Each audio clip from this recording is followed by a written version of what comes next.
lancar alhamdulillah.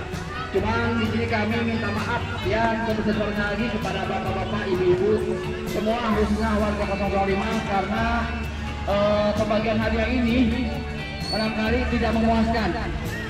Jadi di sini kami hanya memberikan hadiah yang kurang memuaskan barangkali gitu. Jangan ada perkataan nanti, wah RT nyari keuntungan sesaat, wah RT nyari keuntungan yang lebih besar. Jadi saya mengharapkan jangan ada kata-kata gitu. Kalau ada yang kata-kata gitu, saya akan menterir ataupun saya akan mencari orang yang bilang begitu.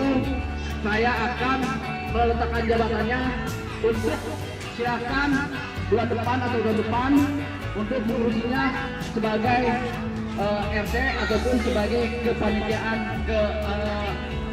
kemerdekaan Indonesia ini. Jadi kami sekali lagi mohon maaf barangkali hadiah ini kurang memuaskan terhadap bapak-bapak, ibu-ibu atau anak-anaknya.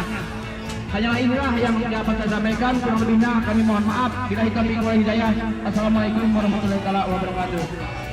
Iya. Juara ketiga, Ehwa. Udah ada itunya. Nggak bisa, udah ada itunya ya. Udah ya. Ya sekarang lomba makan enak. Fahri.